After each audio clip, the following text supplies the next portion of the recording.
Falar sobre voto é um assunto que rende muita discussão. Alguns eleitores acham que deve ser obrigatório, outros acham que não. Por enquanto, aqui no Brasil, todos devem votar, mas a situação pode sofrer mudança com uma possível reforma eleitoral.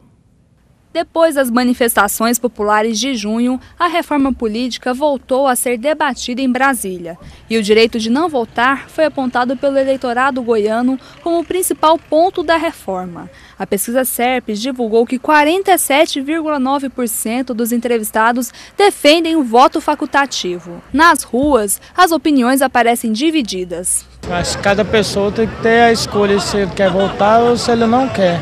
Não, o voto tem que ser obrigatório mesmo, porque o país subdesenvolvido ainda, né? Para falar sobre voto obrigatório ou facultativo, nada melhor que um jurista. Recebo aqui no estúdio da PUC TV o juiz de direito, Ari de Queiroz. Olá, tudo bem? Boa tarde. Boa tarde, telespectadores.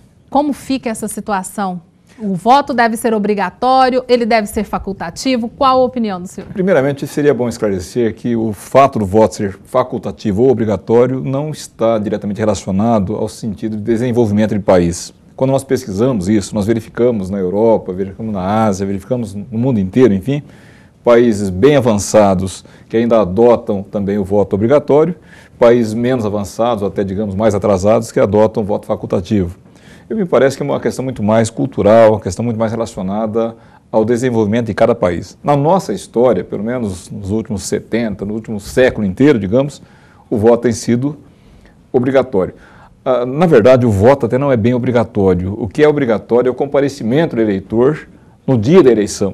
Porque eu posso ir ou não. Pode ir ou não, pode ir votar em branco, pode ir votar, anular o seu voto. O eleitor tem um leque de opções.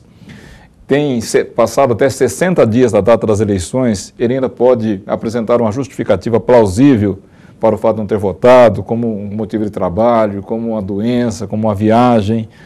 O eleitor, às vezes, pensa que só viagem. O eleitor, então, sai de Goiânia, vai para Aparecida de Goiânia e pensa que não estou na minha zona eleitoral, eu vou apresentar uma justificativa. Não é isso.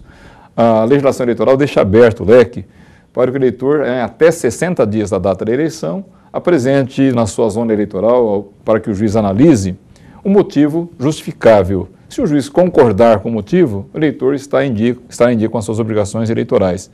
Caso o eleitor perca este prazo ou não consiga convencer o juiz, ainda tem a alternativa de regularizar a sua ação, pagando uma multa que não passa muito dos R$ 3,50. Enfim, a nossa legislação, começando pela Constituição, dá um leque bastante aberto. Eu, particularmente, penso que não atrapalha em nada no nosso desenvolvimento o fato do voto ser obrigatório. Não me custa absolutamente nada. Eu entendo que o país não fica melhor ou pior, talvez até piore um pouquinho se nós tirarmos agora, no calor dessas discussões, no calor dessas manifestações, na base da pressão, na base do chamado do grito, sucumbir e tirarmos uma tradição brasileira que tem quase 100 anos, pelo menos. A discussão ela é muito maior, né? Não é simplesmente vamos tirar ou não. Os nossos problemas são bem maiores do que este. E até não se tem falado em Brasília, não se tem discutido seriamente uma reforma política. Tem se discutido uma alteração pontual em algum aspecto político, mas muito mais eleitoral. Falar em reforma política, por exemplo, seria discutir o verdadeiro papel das casas legislativas, para que serve a Câmara, para que serve o Senado, qual o papel da Assembleia Legislativa, para que serve uma Câmara de Vereadores, como é que se compõe, qual o tamanho, quantos vereadores deve ter uma Câmara, qual a representatividade dos estados, por que em Roraima, por exemplo, um deputado federal representa em média 50 e poucos mil habitantes, enquanto em São Paulo representa 600 mil habitantes. Então, essa desproporção gigantesca, porque o nosso país é muito grande, é um dos maiores países do mundo. Então, essas discussões estão passando ao largo. A bem na verdade, no calor das discussões, a presidente Dilma levantou uma ou duas ou três ou quatro bandeiras, já caíram, entre elas a questão do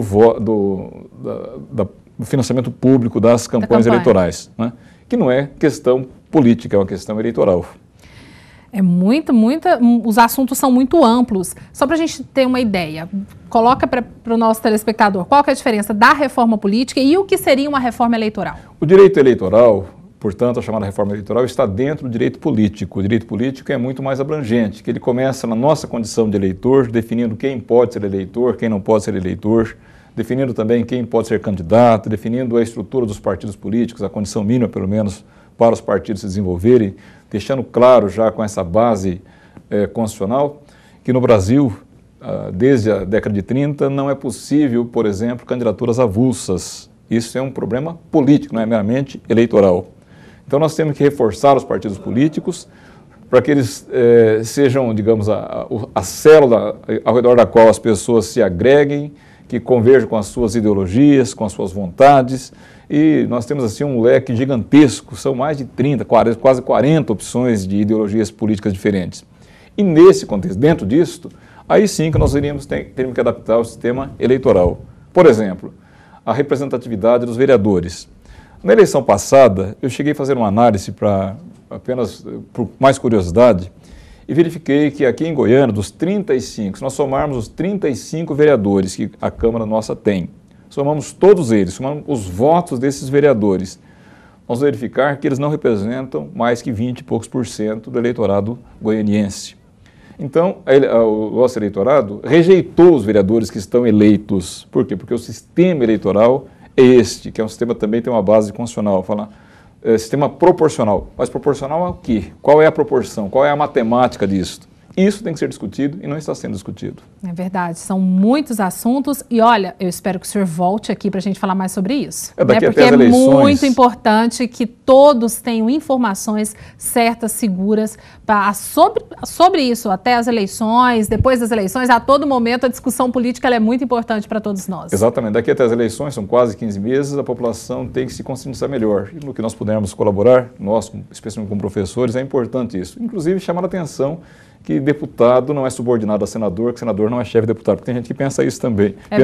Pensa que é uma carreira política cujo estágio final seria o Senado Federal antes da Presidente da República. Não tem nada a ver uma coisa com outra. Vamos falar muito sobre isso aqui ainda no TJ Goiás. Muito obrigada ao senhor por participar e a gente espera tê-lo aqui outras vezes também. Muito obrigado. Obrigado, telespectadores. Tenham todos uma boa semana. Muito obrigada.